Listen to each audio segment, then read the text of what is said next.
கடைசி காலத்துல நாம எப்படி வாழ வேண்டும், எப்படி தப்பிக்க வேண்டும், ஒரு தேவனுடைய பிள்ளை எப்படி இருந்தால் அதில் காப்பாற்றப்பட முடியும் என்பதற்கு வேத புத்தகத்தில் ஏராளமான தீர்க்க தரிசன வார்த்தைகளை கர்த்தர் அள்ளி தந்திருக்கிறார்.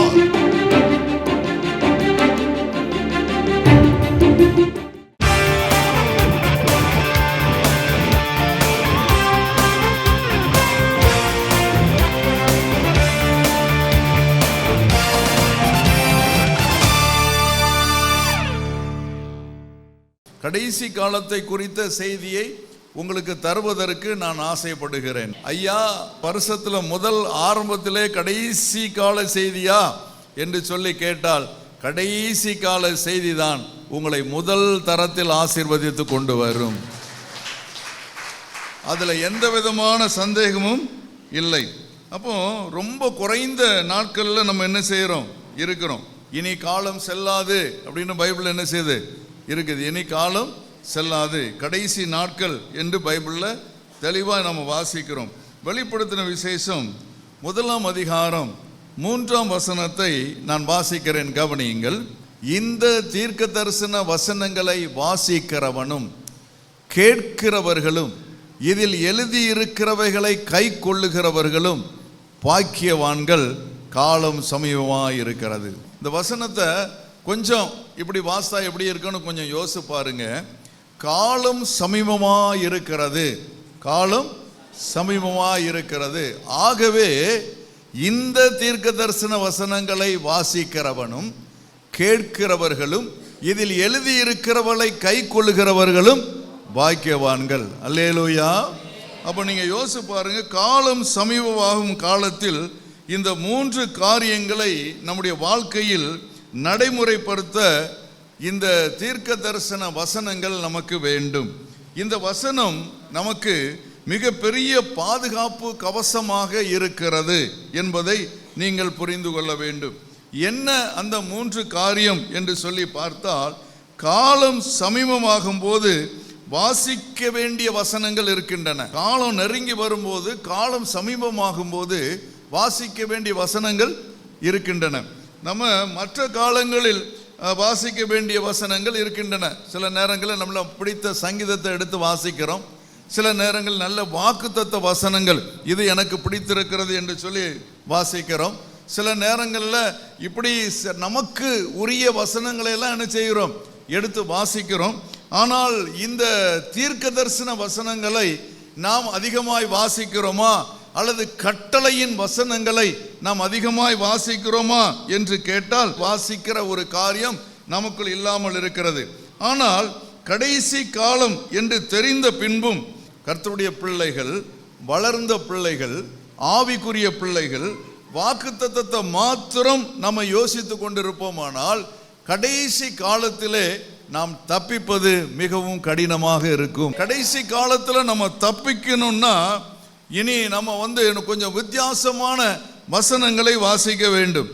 அதுக்கு தான் இந்த தீர்க்க தரிசன வசனங்கள் என்று சொல்லப்பட்டிருக்கிறது. இயேசு சொல்றாரு யோவான் 1:1, நானே வானத்திலிருந்து வந்த ஜீவ அப்பம். அதுக்கு எப்படி இருக்கு வசனம், ஆதியிலே வார்த்தை இருந்தது, அந்த வார்த்தை தேவனிடத்தில் இருந்தது, அந்த வார்த்தை தேவனாய் இருந்தது, அவர் ஆதியிலே தேவனோடு இருந்தார், சகலமும் அவர் மூலம் உண்டாயிற்று, அவராலே அல்லாமல் உண்டாகவில்லை.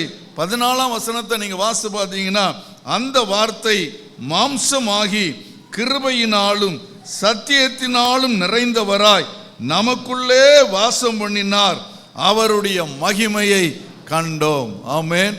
வார்த்தைக்கு பேரு இயேசு, இயேசுக்கு பேரு வார்த்தை. கர்த்தருடைய வார்த்தை என்பது ஜீவ அப்பம். வார்த்தை என்பது ஜீவ அப்பம். நல்லா புரிஞ்சுடுங்க. இயேசுக்கு என்ன பேரு, வார்த்தை. வார்த்தைனா என்னது, ஜீவ அப்பம்.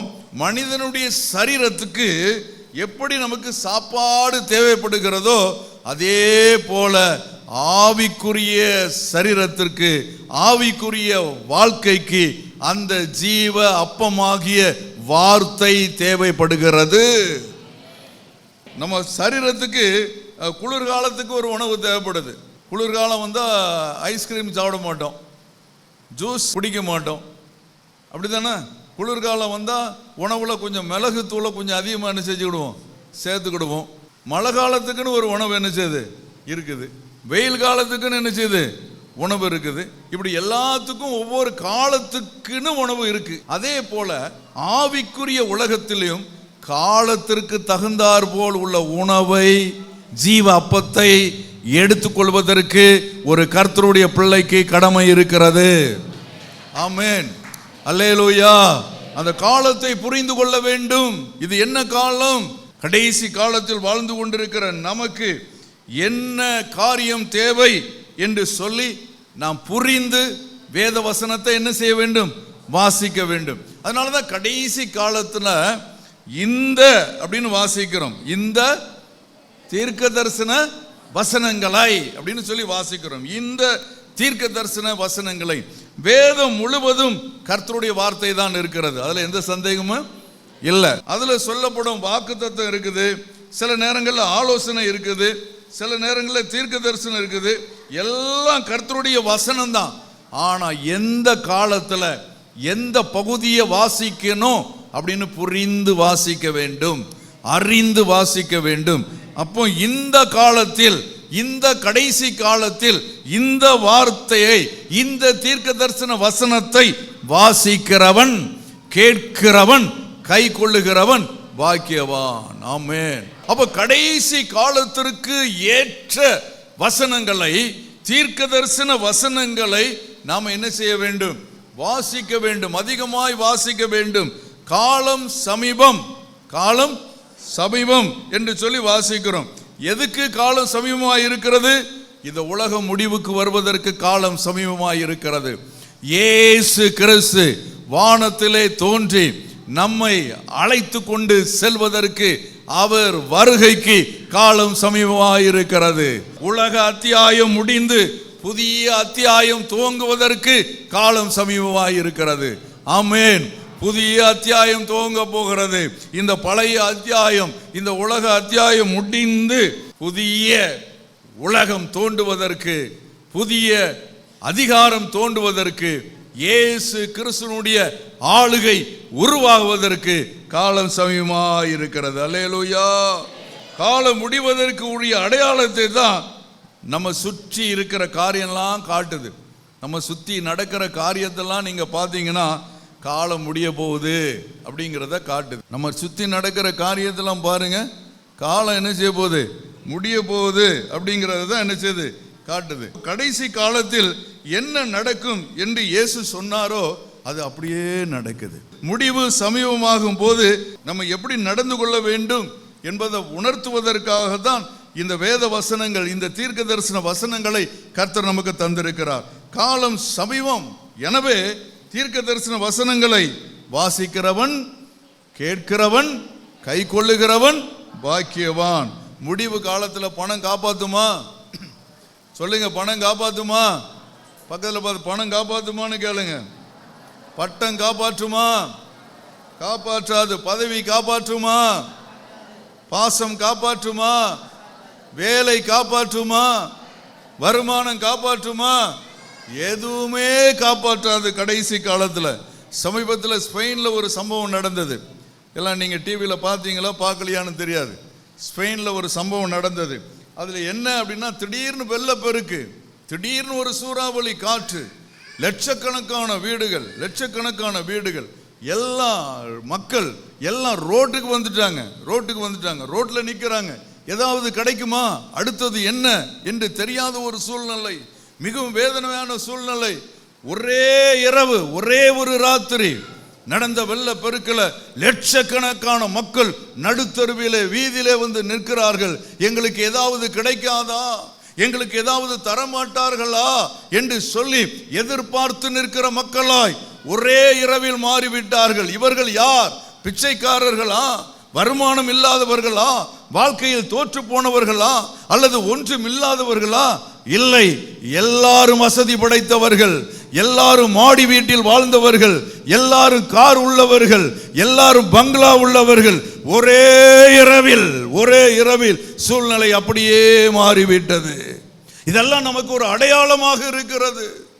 இதெல்லாம் நமக்கு ஒரு அடையாளமாக இருக்கிறது. இந்த கடைசி காலத்தில் இப்படியெல்லாம் நடந்தால் தேவ பிள்ளைகள் எப்படி பாதுகாக்கப்படுவார்கள், எப்படி பாதுகாக்கப்படுவார்கள், எப்படி ஆசீர்வதிக்கப்படுவார்கள், எப்படி தைரியமாய் வாழுவார்கள்? அதற்காகத்தான் இந்த தீர்க்க தரிசன வசனங்களை கர்த்தர் தந்திருக்கிறார். கடைசி காலத்தில் நீ தைரியமாய் இருப்பது எப்படி, நீ தைரியமாய் வாழ்வது எப்படி, நீ தைரியமாய் எதிர்கொள்வது எப்படி?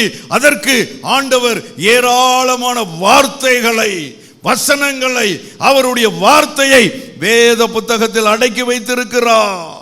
ஆனால் வேத புத்தகத்திலே அந்த வசனங்களை வாசிப்பதற்கு ஊழியக்காரனும் தயங்குகிறான், விசுவாசிகளும் தயங்குகிறான்.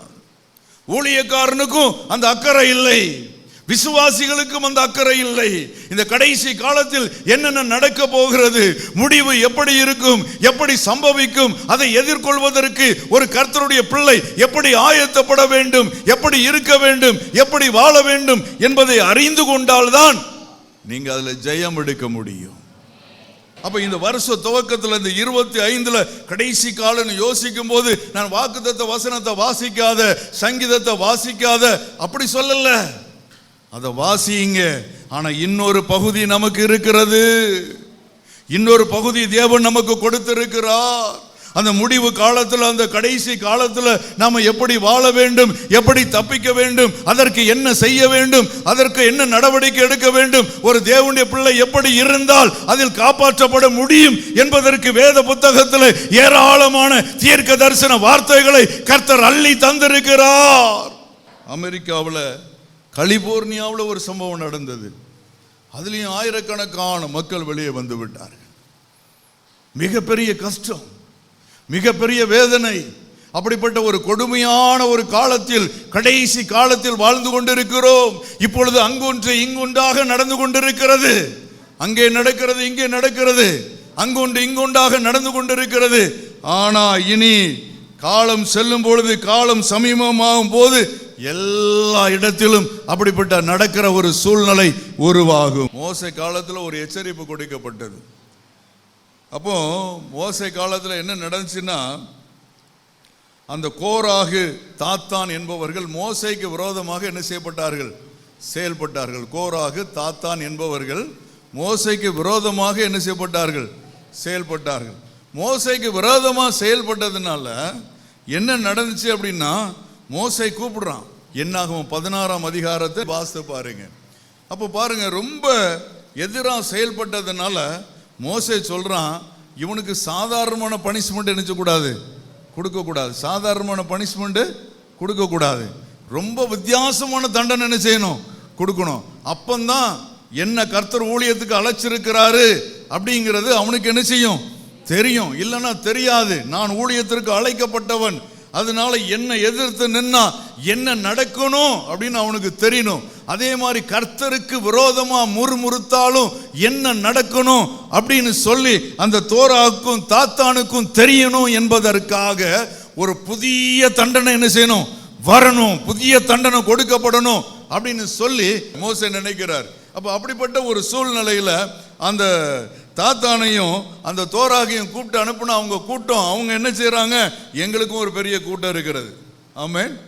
எங்களுக்கு ஒரு பெரிய கூட்டம் இருக்கு, எங்களுக்கு ஒரு பெரிய குடும்பம் இருக்கு, எங்களுக்கு ஒரு பெரிய ஆசை இருக்கு, எங்களுக்கு ஒரு பெரிய சொத்து இருக்கு, எங்களுக்கு ஒரு, உனக்கு ஒரு கூட்டம் இருக்கா மோசே, எங்களுக்கு ஒரு கூட்டம் இருக்கு, என்ன நடக்கும் அப்படின்னு பார்த்துடலாம் அப்படின்னா, அப்படி சவால் விடும் போது அந்த பூமி என்ன செய்தான், 2 வாயை என்ன செய்தது, திறந்தது.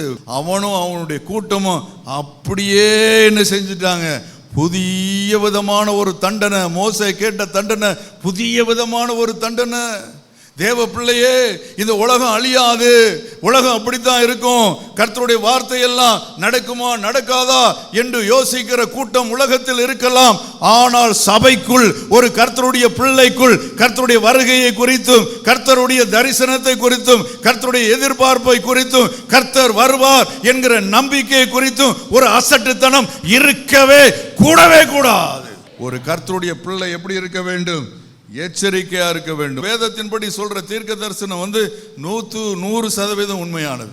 நான் இந்த உலகத்துல சொல்ற தீர்க்க தரிசனத்தை குறித்து நான் உங்ககிட்ட என்ன செய்யல, பேசல. சிலர் தன்னுடைய சுயநலத்துக்காக தீர்க்க தரிசனம் சொல்றாங்க.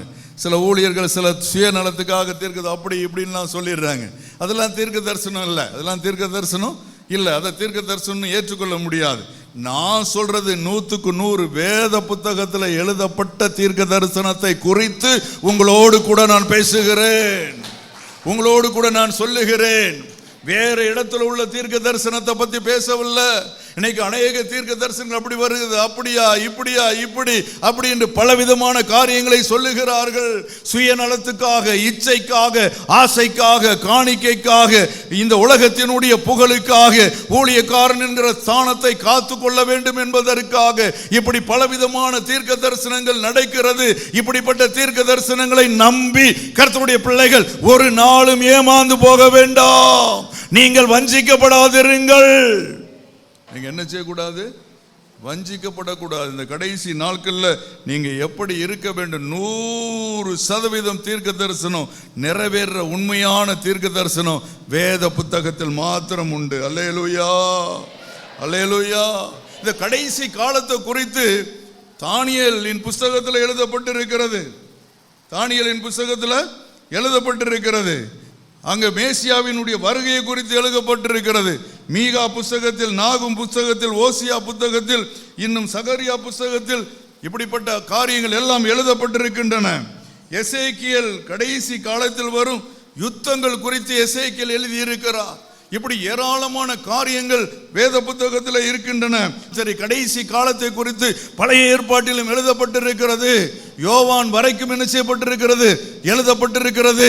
இந்த கடைசி கால வார்த்தைகளை, வசனத்தை வாசித்து சிந்தித்து தியானித்து இந்த கடைசி காலத்திலே நான் எப்படி வாழ வேண்டும், நான் எப்படி தப்பு வைக்கப்பட வேண்டும் என்பதற்கு தேவனுடைய பிள்ளை எச்சரிக்கையாய் இருக்க வேண்டும். அல்லேலூயா. ஆகவே இந்த கடைசி காலத்தில் இந்த தீர்க்க தரிசன வசனத்தை, இந்த காலத்தில் இந்த தீர்க்க தரிசன வசனத்தை வாசிக்கிறவன், கேட்கிறவன், கை கொள்ளுகிறவன் பாக்கியவான். ஆமென். அப்ப அந்த தீர்க்க தரிசன வசனங்களை தேடி கண்டுபிடிக்கணும். அதை கண்டுபிடிச்சு நீங்க வாசிக்க ஆரம்பிக்கணும். ஆண்டவர் இப்படிப்பட்ட காரியங்களை தந்திருக்கிறார், இப்படிப்பட்ட காரியங்களை சொல்லி இருக்கிறார் என்று சொல்லி வேத புத்தகத்தில் அந்த தீர்க்க தரிசன வசனங்கள் என்ன என்பதை தேடி நீங்க கண்டுபிடிச்சு நீங்க வாசிக்கும் போது உங்களுக்கு ஒரு முழு தைரியம் கிடைக்கும், ஒரு முழு பலன் கிடைக்கும். அல்லேலூயா, அல்லேலூயா. சிலர் இந்த தீர்க்க தரிசன வசனங்களை தவிர்த்து பணம் சார்ந்து, பாசம் சார்ந்து, அரசியல் சார்ந்து, இச்சையை சார்ந்து வாழ்கிற வாழ்க்கைக்கு நேராக இந்த கடைசி காலத்தில் எழும்பி நிற்கிறார்கள். இந்த கடைசி காலத்தில் எழும்பி நிற்கிறார்கள். ஆகவே தேவனுடைய பிள்ளைகள் அப்படிப்பட்ட காரியத்தில் நீங்கள் ஒரு நாளும் ஈடுபட்டு விடாதபடிக்கு இந்த கடைசி கால வசனங்கள் நம்ம எச்சரிக்கின்றன. ஆமென், அல்லேலூயா. கடைசி காலத்தில் கர்த்தர் தருகிற ஆலோசனை என்ன அப்படின்னு சொல்லி நீங்க கேட்டீங்கன்னா, தீர்க்க தரிசன வசனங்களை வாசிக்கும் காலம் இது. ஆமென். தீர்க்க தரிசன வசனங்களை வாசிக்கிற காலம் இது. தீர்க்க தரிசன வார்த்தைகளை கேட்கிற காலம் இது. தீர்க்க தரிசன வசனங்களை கை கொள்ளுகிற காலம் இது. ஆகவே தேவனுடைய பிள்ளைகள் ஒரு பெரிய ஆசீர்வாதத்தை நீங்க உணர்ந்து இந்த தீர்க்க தரிசன வசனங்களை, கடைசி கால வசனங்களுக்கு நீங்கள் முக்கியத்துவம் கொடுப்பதற்கு நீங்கள் சிறப்பான ஒரு நடவடிக்கை எடுத்து உங்கள் வாழ்க்கையில் முன்னேற வேண்டும். ஆமென், அல்லேலூயா, அல்லேலூயா. தீர்க்க தரிசனம் என்பது தேவனிடத்திலிருந்து வரும் செய்தியாக இருக்க வேண்டும். தீர்க்க தரிசனம் என்பது தேவனிடத்திலிருந்து வரும் செய்தியாக என்ன செய்ய வேண்டும்? இருக்க வேண்டும். ஆமா, கேட்கிறவர்களுக்கு அது மிகவும் பிரயோஜனமாக என்ன செய்ய வேண்டும்? இருக்க வேண்டும். குடும்பம், குழப்பம், போராட்டம், என்ன செய்துன்னு தெரியல, இப்படியெல்லாம் கடைசி காலத்தில் இப்படி தான் இருக்கும். அடுத்தது என்ன, அடுத்து என்ன செய்ய போகிறோம் அப்படியே நமக்கு தெரியாது. அதுவே நமக்கு தெரியுது. அப்படிப்பட்ட ஒரு சூழ்நிலை. ஆகவே அடுத்தது என்ன யோசிக்கிற ஒரு காலத்தில் நாம் இருந்து கொண்டிருக்கிறோம். அடுத்து என்ன செய்ய போகிறோம், எப்படி வாழ போகிறோம் என்கிற ஒரு சூழ்நிலை. ஆகவே என் அன்பு கர்த்தருடைய பிள்ளைகளே, எதிர்காலம் மிகவும் இருண்ட காலம். எதிர்காலம் மிகவும் இருண்ட காலம்.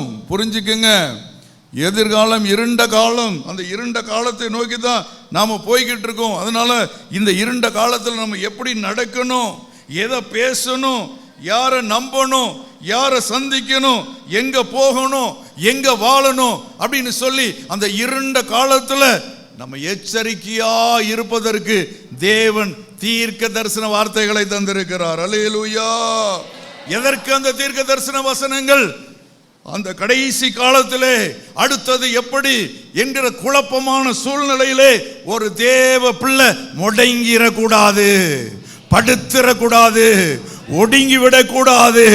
அப்படிப்பட்ட நேரத்திலும் தேவ பிள்ளைகள் தைரியமாய் எழும்பி நிற்பதற்காகத்தான் கர்த்தர் இந்த தீர்க்க தரிசன வசனங்களை, வார்த்தைகளை தேவ பிள்ளைகளுக்கு கர்த்தர் தருகிறார். அப்ப இந்த தீர்க்க தரிசன வசனம் எதுக்கு அப்படின்னு பார்த்தீங்கன்னா, வாசிப்போம். 2 பேதுருவின் புஸ்தகம் 1ஆம் அதிகாரம் 19வது வசனம். அதிக உறுதியான தீர்க்க தரிசன வசனமும் நமக்கு உண்டு. பொழுது விடிந்து விடிவெள்ளி உங்கள் இருதயங்களில் உதிக்கும் அளவும் இருளுள்ள ஸ்தலத்தில் பிரகாசிக்கிற விளக்கை போன்ற அவ்வசனத்தை கவனித்திருப்பது நலமாயிருக்கும். அல்லேலூயா.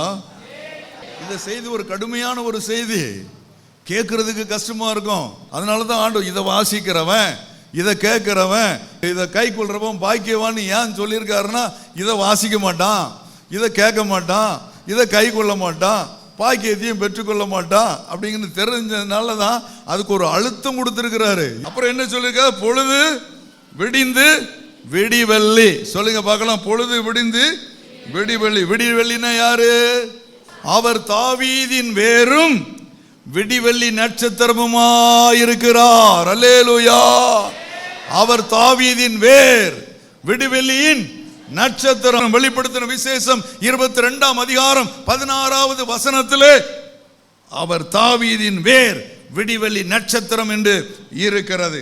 இயேசு கிறிஸ்து வர்ற வரைக்கும் அதுக்கு இடைப்பட்ட காலம், இப்போ காலம் சமீபமாயிற்றுன்னு சொல்றோம்ல, அப்புறம் இயேசு வரப்போறாருன்னு சொல்றாருல, இந்த ரெண்டுக்கும் இடைப்பட்ட ஒரு காலம் இருக்கிறது. அந்த காலம்தான் மிகுந்த இருண்ட காலம். ஒரு ஆமேன்னு சொல்லுங்க பார்க்கலாம். அதுதான் இருண்ட காலம். அந்த இருண்ட காலத்தில் பிசாசு ரொம்ப ஆக்ரோஷமா எழுப்பி நிற்பான். இருளுள்ள ஸ்தலத்துல நம்மளை நடத்தி பிசாசு ஒரு பெரிய ராஜ்யம் பண்றவனா இருப்பான். அப்படிப்பட்ட நேரத்துல தான் இந்த வசனம், இந்த தீர்க்க தரிசன வசனம் எப்படி இருக்குமா? பிரகாசிக்கிற விளக்கை போல இருக்குமா? பிரகாசிக்கிற விளக்கை போல, பிரகாசிக்கிற விளக்கை போல, கை விளக்கை போல இந்த வசனம் இருக்கும். ஆமென். அதனால அந்த வசனத்தை கவனித்திருப்பது உனக்கு நலமாயிருக்கும். ஆமென். அதனால இந்த வசனத்தை நீ கவனித்திருப்பது உனக்கு நலமாயிருக்கும். அல்லேலூயா. அது எப்படி இருக்கும்? ஒரு கை விளக்கு, கை விளக்கு போல என்ன செய்யும்? இருக்கும். இந்த தீர்க்க தரிசன வசனம் உனக்கு கை விளக்கா இருக்கும். அதனால நீ கவனமா இருக்கணும், அதை கவனிச்சு நடக்கணும். இந்த தீர்க்க தரிசன வசனத்தை கவனிச்சு நடந்தா அது உனக்கு ஆச்சரியமும் சந்தோஷமா இருக்கும். அல்லேலூயா, அல்லேலூயா, அல்லேலூயா. ஒரு இருட்டு பாதை, இருட்டு, அச்சுறுத்துகிற இருட்டு. அந்த இருட்டுல போறீங்க, பயமா இருக்கு, அடுத்தது என்ன தெரியல, எங்க போறோம் தெரியல, புரியல, ஒன்னும் தெரியல. அப்போ ஒரு கை விளக்கு உங்க கையில கிடைச்சா எப்படி இருக்கும்? அப்போ உங்க கை விளக்கு உங்க கையில கிடைச்சா எப்படி இருக்கும்? இருட்டு, அச்சுறுத்துகிற இருட்டு. அப்போ ஒரு கை விளக்கு கிடைச்சா எப்படி இருக்கும்?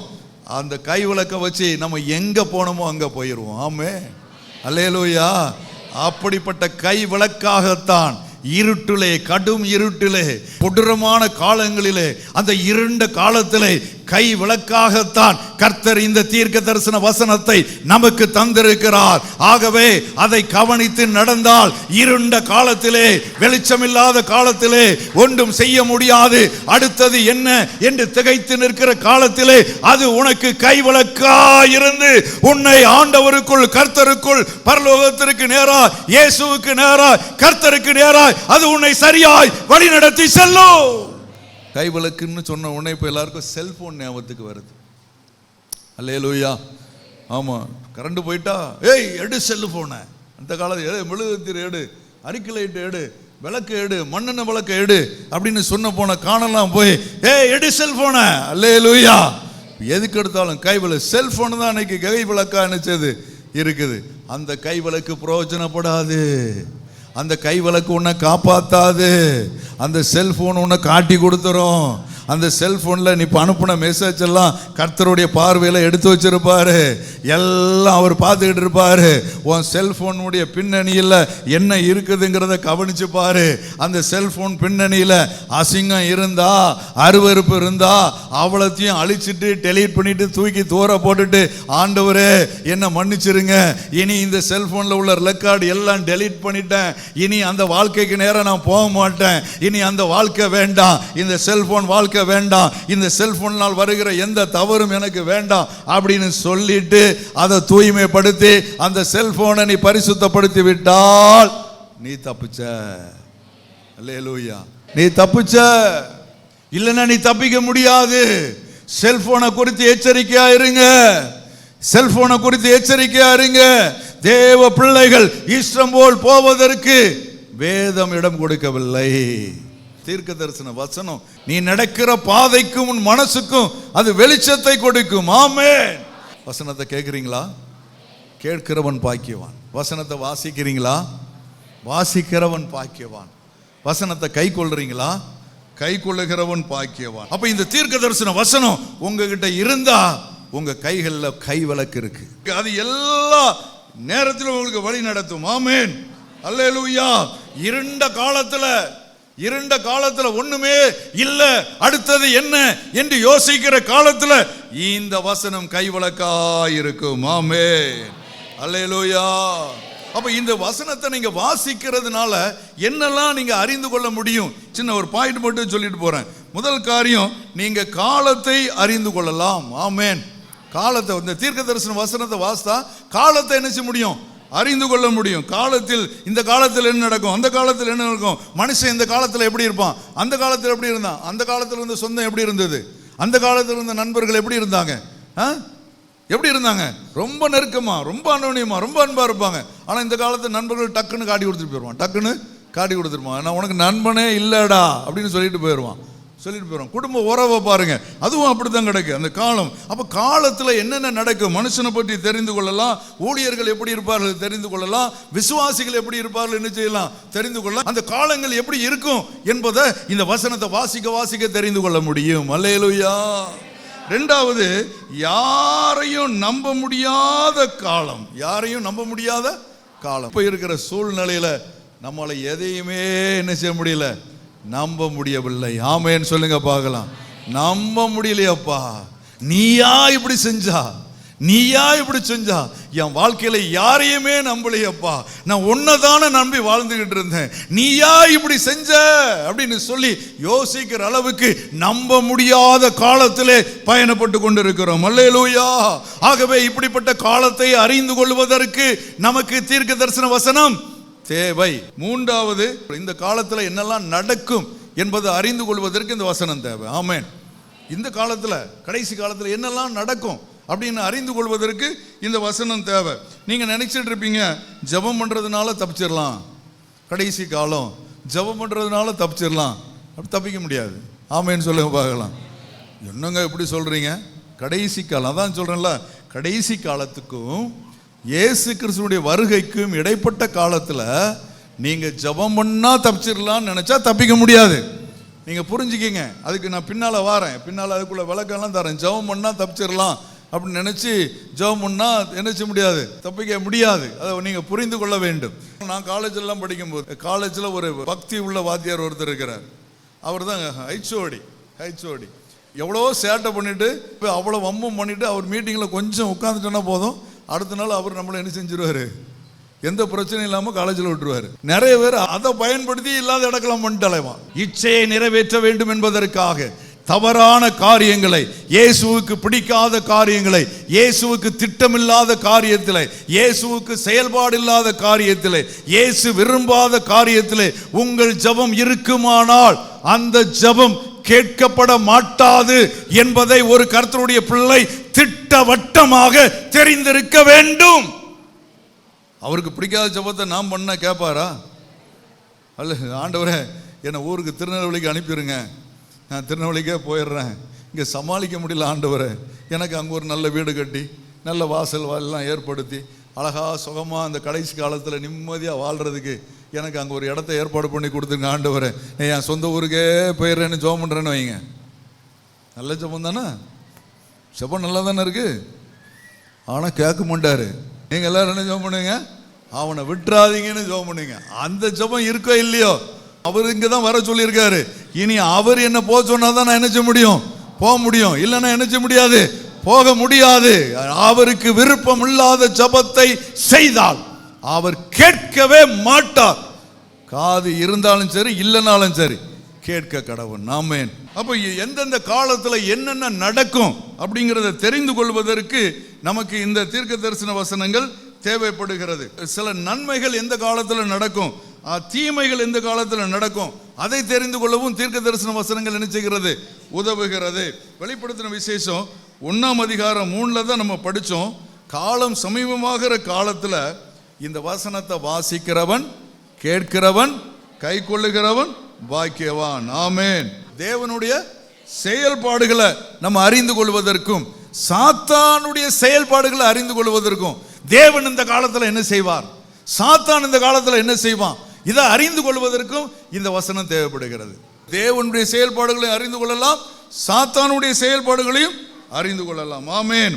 தீர்க்க தரிசனத்தினால நம்மையும் நம்மை சேர்ந்தவர்களையும் பாதுகாத்து கொள்ள முடியும். இந்த தீர்க்க தரிசன வசனத்தினால நம்மையும் பாதுகாத்துக்கலாம், நம்மை சேர்ந்தவர்களையும் பாதுகாத்து கொள்ளலாம். புருஷன் வராம இருக்கலாம், பொண்டாட்டி வராம இருக்கலாம், பிள்ளை வராம இருக்கலாம். நோவா காலத்துல நோவா உலகம் அழிய போகிறது என்று சொல்லி தேவன் பேசும்போது நோவா மாத்திரம் விசுவாசிக்கிறான். அல்லேலூயா.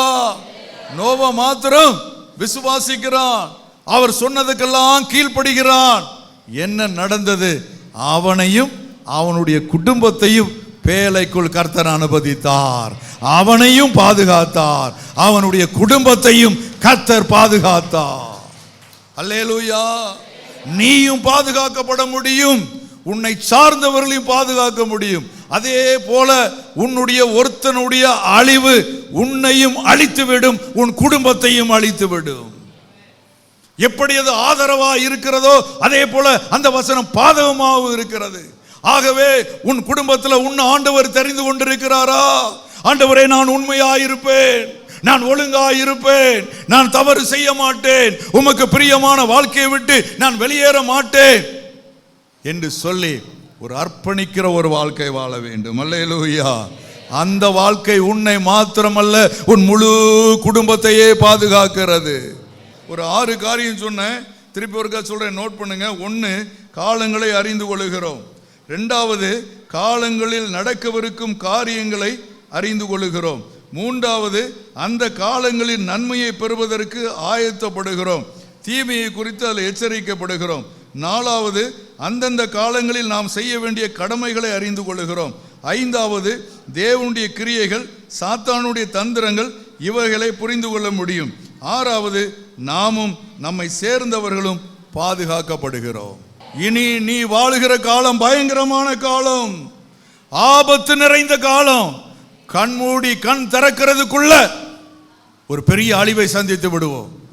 திருவண்ணாமலையில் நடந்தது என்ன, நல்ல பாதுகாப்புன்னு சொன்னாங்க, அப்படியே மலை, அப்படியே மணலா, அப்படியே இறங்கி இறங்கி இறங்கி எல்லா வீடுகளும் அந்த மண்ணால் மூடப்பட்டு மண்ணில் அப்படியே முடங்கி போனாங்க. கண் மூடி கண் திறக்கிறதுக்குள்ள காரியம் நடந்துவிடும். வயல்நாடு எடுத்துக்கொள்ளுங்க, எவ்வளவு பெரிய ஆபத்தானது, எவ்வளவு பெரிய மோசமான சம்பவங்கள்.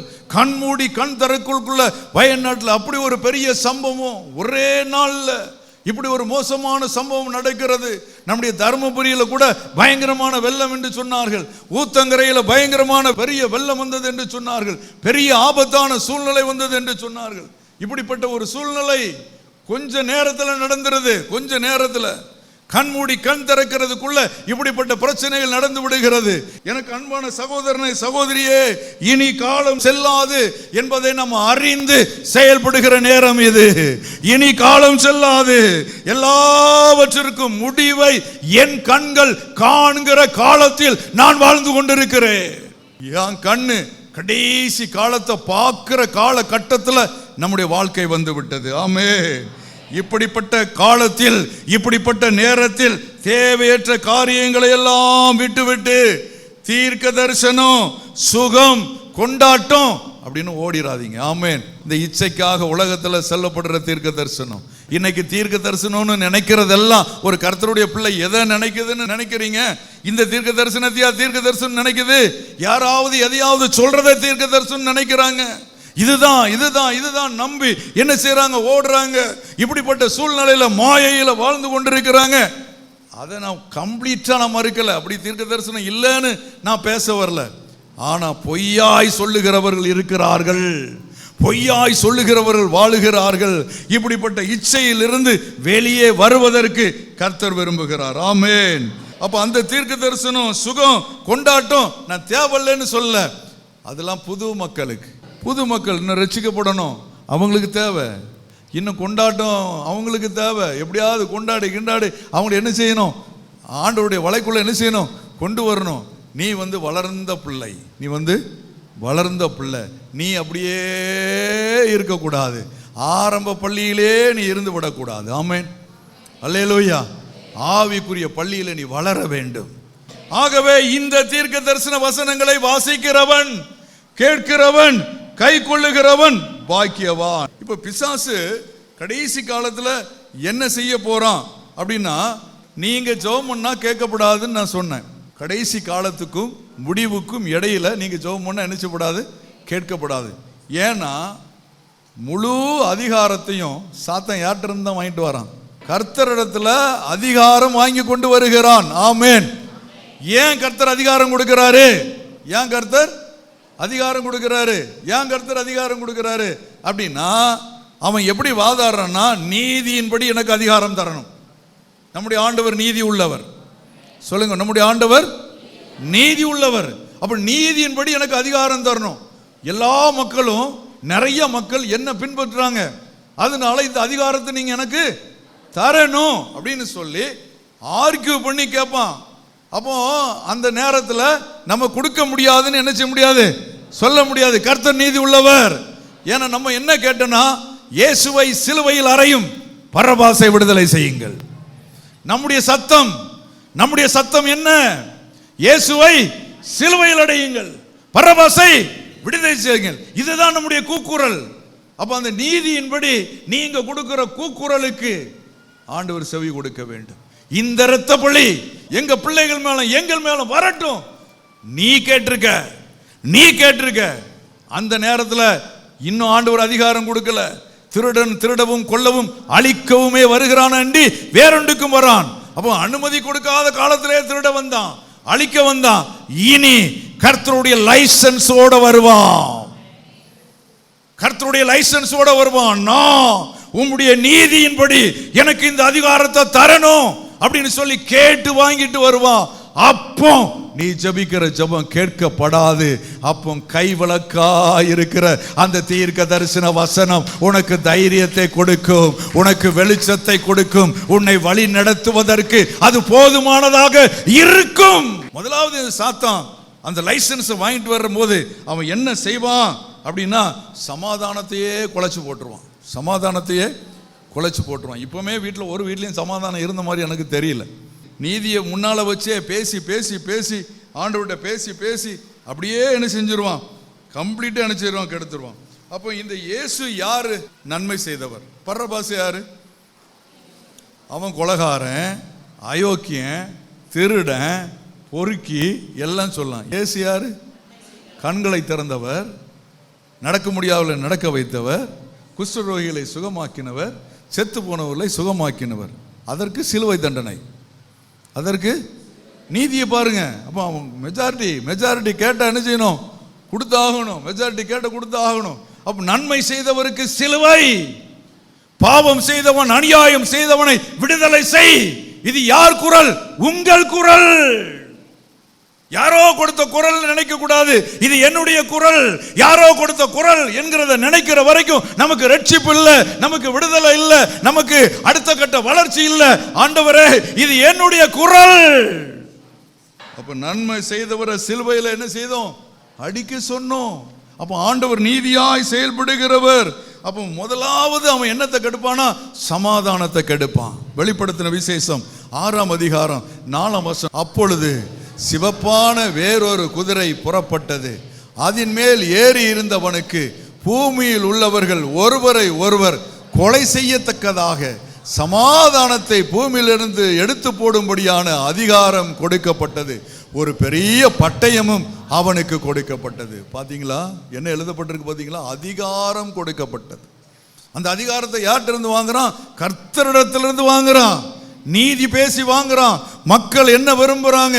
மக்கள் அதிகமா என்னதான் தேடுறாங்க? எனக்குள்ளதான் வாழ்றாங்க. அதனால அந்த நீதியின்படி அந்த அதிகாரத்தை தரணும். கடைசி காலத்துல இதெல்லாம் நடக்கணும் அப்படின்னு சொல்லி தேவனால் நியமிக்கப்பட்டிருக்கு. அதனால அது அப்படித்தான் நடக்கும். பூமியில் உள்ள ஒருவர் கொலை செய்யத்தக்கதாக சமாதானத்தை கெடுத்து போடுவான். அப்ப சமாதானத்தை கெடுக்கிற அதிகாரம். சமாதானத்தை தகப்பனும் மகனுக்கும் சமாதானம் இல்லை, கணவனுக்கும் மனைவிக்கும் சமாதானம் இல்லை, பிள்ளைகளுக்கும் பெற்றோர்களுக்கும் சமாதானம் இல்லை. சமாதானம் இல்லாத ஒரு வாழ்க்கையை வாழ்ந்து கொண்டு இருக்கிறோம். இப்பவுமே நம்ம அப்படி இருக்குன்னா அப்ப கடைசி காலம் எப்படி இருக்கும்? அப்ப அந்த வசனத்தை நீங்க தெரிந்து கொள்ள வேண்டும். சமாதானத்தை கெடுக்கிற அதிகாரம் சாத்தானுக்கு கொடுக்கப்பட்டிருக்கிறது. எல்லார் மனசிலும் பகை உணர்வை போட்டு விடுவான். எல்லா மனசிலும் பகை உணர்வு, எல்லாத்துக்குள்ளும் பகை உணர்வு, ஒருத்தரை ஒருத்தர் காயப்படுத்தி அழித்து போடுகிற பகை உணர்வு, ஒருவரை ஒருவர் காயப்படுத்தி அழித்து போடுகிற பகை உணர்வு.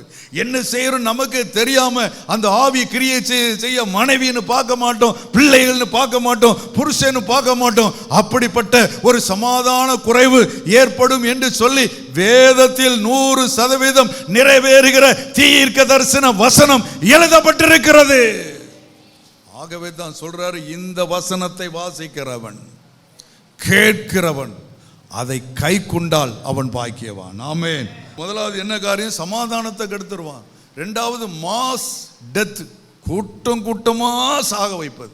இந்த கொரோனா காலத்தில் கூட நம்ம பார்த்தோம், கூட்டம் கூட்டமான சாவு. புதைக்க இடம் இல்லாம மொத்தமா அனுப்பிச்சுவாங்க, குழி தோண்டி புதைப்பாங்க. ஒரு மாஸ் கூட்டம் கூட்டமான சாவு. அப்போ நீ வாசிங்க வெளிப்படுத்தின விசேஷம் 6ஆம் அதிகாரம் 8ஆம் வசனம். மங்கின நிறமுள்ள குதிரை, மங்கின நிறமுள்ள, அதன் மேல ஒருவன் ஏறி இருக்கான். அவன் பேர் என்ன பேரு? மரணம். என்ன பேரு? மரணம். அது மேல ஏறி இருக்கும் பேர் என்ன பேருங்க? மரணம். அவன் பின்னால என்ன போகுதான்?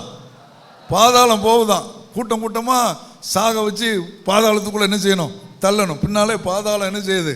போகுது, ரெடியா போகுது. பின்னாலே பாதாளம் ரெடியா போகுது. டக்குன்னு என்ன செஞ்சிடலாம்? உள்ள தூக்கி போட்டுடலாம். பிரைஸ் தி லார்ட், அல்லேலூயா. கூட்டம் கூட்டமா, குழுவா, மொத்தமா, புழுவை போல மொத்தமா பாதாளம் என்ன செய்யுது? பின்னால வருது. மரணத்து பின்னால என்ன வருதுங்க? பாதாளம் வருது. அவன் என்ன இருக்கு? பட்டயம் இருக்கிறது, பட்டயம் இருக்கிறது, சாவு இருக்கிறது, பஞ்சம் இருக்கிறது, துஷ்ட மிருகம் இருக்கிறது.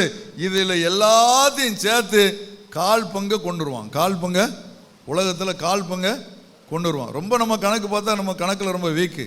100 கோடி மக்கள் இருக்கிறான்னு வைங்க, அதில் 25 கோடியை கொண்டு வருவான். 4 ஒருத்தன் சாக போகிறேன்னா அது நீயா நானா அது தெரியாது. பிரைஸ் தி லார்ட், அல்லேலூயா. 4ல் 1 போகுது. அப்போ 4ல் 1 காலின்னா நமக்கு வேண்டியவங்க எத்தனை பேர் செத்துருவாங்க பாருங்க, எத்தனை பேர் போயிடுவாங்க. அதை கவலைப்படுறதுக்கு நம்ம இருக்குமா இல்லையாங்கிறது தெரியாது.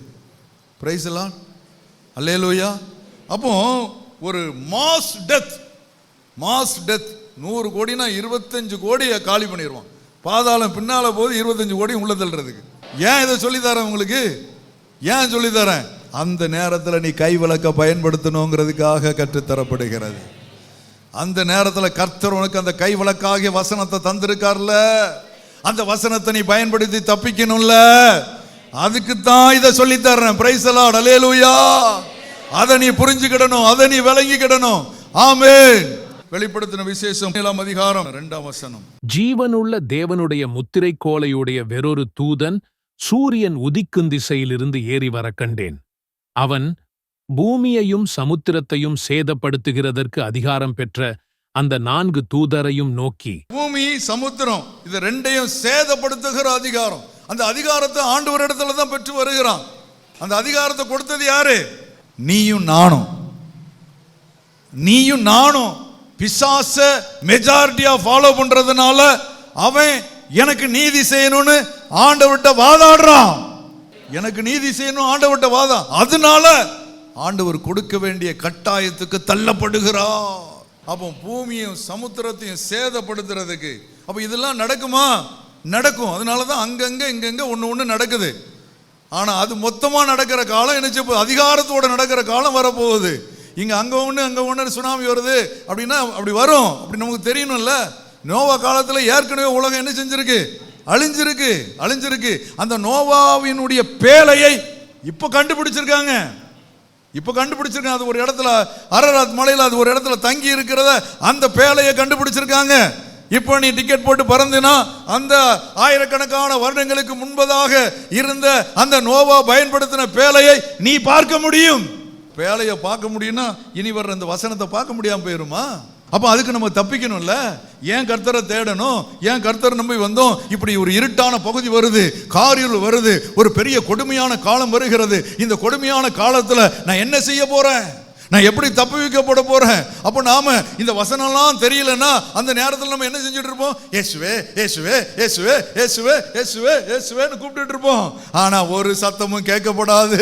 ஐயோ, இந்த வசனத்தெல்லாம் தெரியாம, இந்த வசனத்தெல்லாம் புரிந்து கொள்ளாம அந்த கடைசி காலத்துல இயேசுவே இயேசுவே என்று கத்துகிற சபையாக குட் நியூஸ் ஃப்ரெண்ட் சர்ச் இருக்க கூடாது. வெளிப்படுத்தின விசேஷம் 9ஆம் அதிகாரம் 10ஆம் வசனம் வாசிங்க. அவைகள் தேள்களின் வாளுக்கு ஒப்பான வாள்களையும் அந்த வாள்களில் கொடுக்குகளையும் உடையவைகளாய் இருந்தன. அவைகள் 5 மாதம் அளவும் மனுஷரை சேதப்படுத்துவதற்கு அதிகாரம். நீங்க வசனத்தை வாசிக்கும் போது கவனிக்க வேண்டியது என்னன்னா, அதிகாரம் உடையவளாய் இருந்தன. அப்போ அதிகாரத்தை பெற்று வந்த காரியம். இப்போ திருட்டுத்தனமா பிசாசு செயல்படுறான். ஆனா அப்போ அதிகாரத்தை பெற்று வருவான். திருட்டுத்தனமா செயல்படும் போதே இப்படி இருந்துச்சுன்னா அதிகாரத்தை பெற்று வரும்போது எப்படி இருக்கும்? மனுஷரை வாதிக்கிற ஒரு அதிகாரம். 5 months, அல்லேலூயா. 5 மாசத்துல அவ்வளத்தையும் காலி பண்ணிடுவான். அல்லேலூயா. 5 மாசத்துல அவ்வளத்தையும் காலி பண்ண மனுஷரை வாதிக்கிற கொட்டிக்கிட்டே இருக்கும். ஆமேன். கொட்டிக்கிட்டே இருக்கும். அப்ப இந்த கொட்டுங்கிற வசனம் தெரிஞ்சாதானே கைவிளக்க பயன்படுத்த முடியும். அந்த நேரத்தில் இந்த தீர்க்க தரிசன வசனம் தான் உனக்கு கை விளக்கா இருந்து பயன்படுத்தும், உன்னோட பேசும், உன்னை வழி நடத்தும். அப்போ ஜெபம் இருக்காது, பதில் இருக்காது, சத்தம் இருக்காது. இந்த 5 மாசம் கொட்டுறதுக்கு வருத, இது எங்க இருந்து வச்சுன்னு வாசிங்க. வெளிப்படுத்துற 9:2-3. அவன் பாதாள குழியை திறந்தான், உடனே பெருஞ்சூளையின் புகையை போல அந்த குழியில் இருந்து புகை எழும்பிற்று. அந்த குழியின் புகையினால் சூரியனும் ஆகாயமும் அந்தகாரப்பட்டது. ஆமென். அந்த புகையிலிருந்து வெட்டுக்கிளிகள் புறப்பட்டு பூமியின் மேல் வந்தது. அவைகளுக்கு பூமியில் உள்ள தேள்களின் வல்லமைக்கு ஒப்பான வல்லமை கொடுக்கப்பட்டது. அப்படியே 11ஆவது வசனத்துக்கு வாங்க. அவைகளுக்கு ஒரு ராஜா உண்டு, அவன் பாதாளத்தின் தூதன். பாருங்க, இப்போ அந்த பாதாளத்தின் தூதன் எங்க இருந்து எழும்பி வந்திருக்கான் பாருங்க. ஆமா, பாதாளத்தை திறந்தா அப்படியே எழும்பி வர்றான், புகையா அக்னியா எழும்பி வர்றான். எபிரேய பாஷையிலே அபத்தோன் என்றும் கிரேக்க பாஷையிலே அப்பல்லியோன் என்றும் அவனுக்கு பெயர். ஆமென். அவனுக்கு ஒரு ராஜா, அவன் பாதாளத்தின் தூதன். எபிரேய பாஷையில் அவனுக்கு ஒரு பேரு, கிரேக்க பாஷையில் ஒரு பேரு. இதெல்லாம் வச்சுட்டு அதிகாரத்தோடு வர்றாங்க. வெளிப்படுத்தின விசேஷம் 13ஆம் அதிகாரம் 5-7 வசனங்கள் வாசிப்போம். பெருமையானவைகளையும் தூசணங்களையும் பேசும் வாய் அதற்கு கொடுக்கப்பட்டது. அல்லாமலும் 42 மாதம் யுத்தம் பண்ண அதற்கு அதிகாரம் கொடுக்கப்பட்டது. மேலும் பரிசுத்தவான்களோட யுத்தம் பண்ணி அவர்களை ஜெயிக்கும்படிக்கு அதற்கு அதிகாரம் கொடுக்கப்பட்டது. அல்லாமல் ஒவ்வொரு கோத்திரத்தின் மேலும் பாசைகள் மேலும் ஜாதிகள் மேலும் அதற்கு அதிகாரம் கொடுக்கப்பட்டது. நம்மகிட்ட யுத்தம் பண்றதுக்கு மாட்டல, ஜெயிக்கும்படி.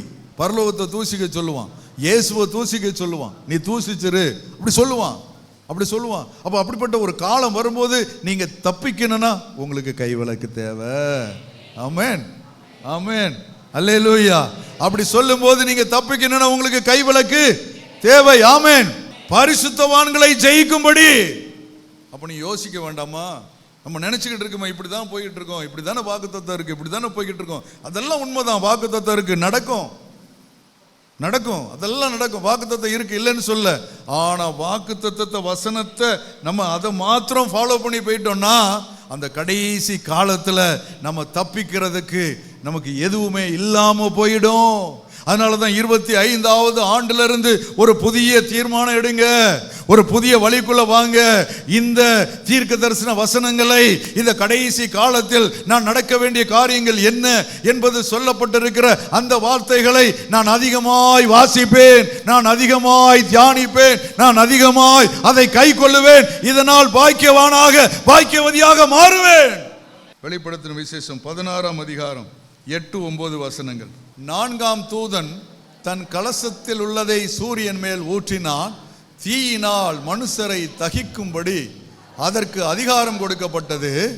அப்பொழுது மனுஷர்கள் மிகுந்த உஷ்ணத்தினாலே தகிக்கப்பட்டு இந்த வாதைகளை செய்ய அதிகாரம் உள்ள தேவனுடைய நாமத்தை தூசித்தார்களே அல்லாமல் அவர்களை மகிமைப்படுத்த மனசு இல்லை.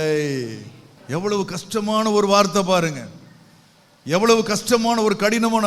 அவரை மகிமைப்படுத்த மனம் திரும்பவில்லை. இவ்வளவு நேரம் பேசியிருக்கங்க, ஆனா அவரை மகிமைப்படுத்துறதுக்கு என்னதில்லை, மனம் திரும்பலங்க. அவ்வளவு கொடுமையான இருதயம், அவ்வளவு கடினமான இருதயம், அவ்வளவு கல்லான இருதயம். இவ்வளவு நடந்தும் தேவனுடைய நாமத்தை தூசித்தார்களே தவிர அவரை மகிமைப்படுத்துவதற்கு மனம் திரும்பவில்லை, மனம் திரும்பவில்லை. எவ்வளவு வேதனையான வசனம் பாருங்கள். நம்ம அதை விளையாட்டாக எடுத்துக்கொள்ளுகிறோம். இதனுடைய ஆழ்ந்த அர்த்தத்தை தேவனுடைய பிள்ளைகள் ருசி பாருங்கள், உணர்ந்து பாருங்கள், அனுபவித்து பாருங்கள். இப்படி எழுதப்பட்ட வார்த்தைக்கு நாம் என்ன செய்ய போகிறோம், எதை செய்ய போகிறோம், எப்படி வாழ போகிறோம், எப்படி நடந்து கொள்ள போகிறோம், எப்படி முன்மாதிரியா இருக்க போகிறோம், எப்படி சாட்சியாய் வாழ போகிறோம், எதை செய்ய போகிறோம். அக்னிக்கு அதிகாரம். திடீர்னு வீடு தீப்பிடிக்குங்க. பிசாசு வந்து அதிகாரத்தை பெற்று சூரியன்ல என்ன செஞ்சிருவானா, இன்னும் கொஞ்சம் வெப்பத்தை அள்ளி போட்டுருவான் போல் இருக்கு. பிரைஸ் எல்லாம் அல்லேலூயா. அப்போ உஷ்ணம் தாழ முடியாம பஸ் தீப்பிடிக்கும், ரயில் தீப்பிடிக்கும், விமானம் தீப்பிடிக்கும், அங்க தீப்பிடிக்கும். ஆனா இப்படி நடந்தா கூட மனம் திரும்ப மனதில்லை. என் அருமையான கர்த்தருடைய பிள்ளைகளே, கொஞ்சம் யோசிச்சு பாருங்க. பரிசுத்தவான்களோடு யுத்தம் பண்ணுவான். அக்னிக்கு அதிகாரம் கொடுக்கப்படுகிறது. வெளிப்படுத்தின விசேஷம் 17ஆம் அதிகாரம் 12-13 வசனங்களை வாசிப்போம். நீ கண்ட 10 கொம்புகளும் 10 ராஜாக்களாம். இவர்கள் இன்னும் ராஜ்யம் பெறவில்லை. இவர்கள் மிருகத்துடனே கூட 1 மணி நேரம் அளவும் ராஜாக்கள் போல அதிகாரம் பெற்றுக் கொள்ளுகிறார்கள். இவர்கள் ஒரே யோசனை உள்ளவர்கள். இவர்கள் தங்கள் வல்லமையையும் அதிகாரத்தையும் மிருகத்திற்கு கொடுப்பார்கள். ஆமென், அல்லேலூயா. 10 தேசம் ஒன்னா இணையும். ஆமென் சொல்லுங்க பார்க்கலாம்.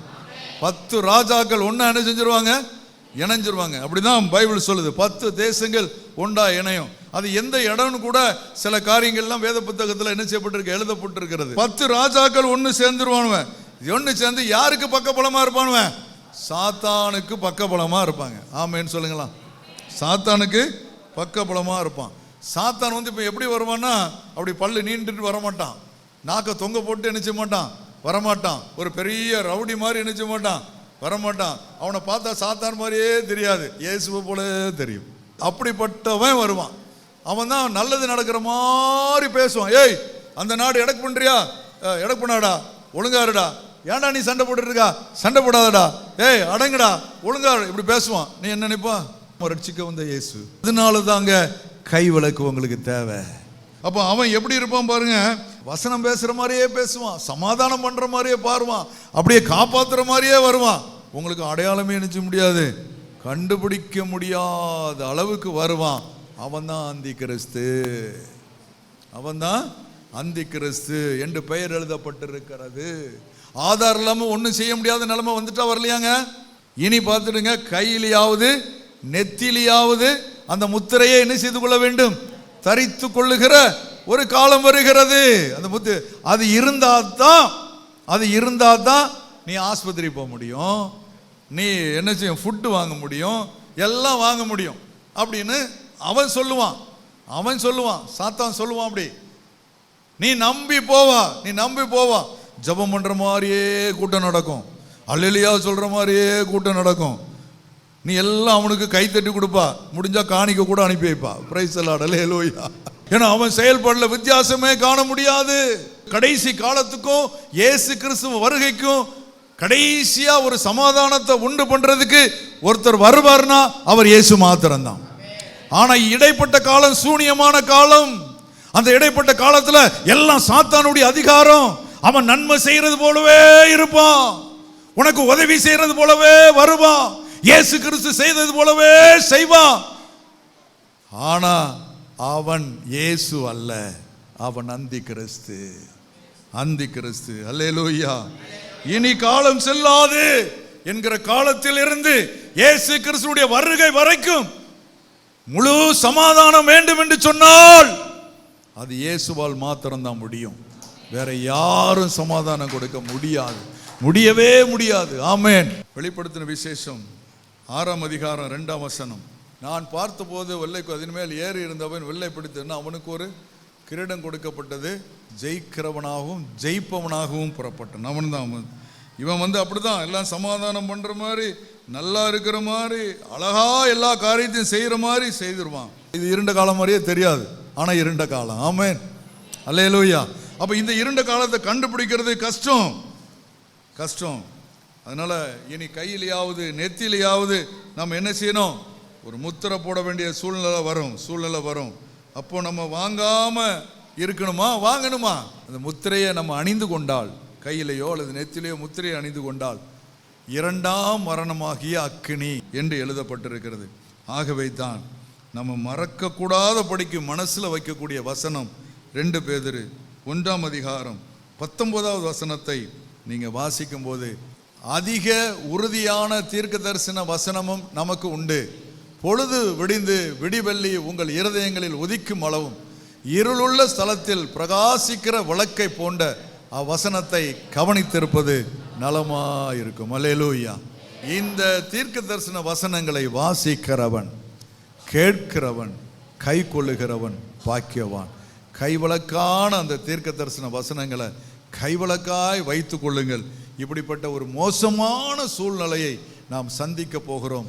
அதற்கு எதிர்கொண்டு ஒரு கிறிஸ்தவன் வாழ வேண்டும் என்றால் இவ்வளவு தகுதியும் நமக்கு தேவைப்படுகிறது. அதை 2025 பெற்றுக்கொண்டு இப்பொழுது இருந்தே ஒரு ஆயத்தப்படுத்தப்பட்ட ஒரு கிறிஸ்தவ வாழ்க்கை வாழ்ந்து சாத்தான் ஜெயமெடுக்க அல்ல, நாம் ஜெயமெடுக்க அழைக்கப்பட்டவர்கள். என் இயேசு என்னோடு கூட இருந்து எனக்கு ஜெயம் கொடுப்பார் என்கிற ஒரு நம்பிக்கையில, ஒரு புதிய தைரியத்தில் இனி இப்படிப்பட்ட வார்த்தைகளை வாசித்து கிறிஸ்தவ வாழ்க்கையை பயணிப்போம். அது உங்களுக்கு ஜெயமுள்ள வாழ்க்கையா இருக்கும். ஆமென்.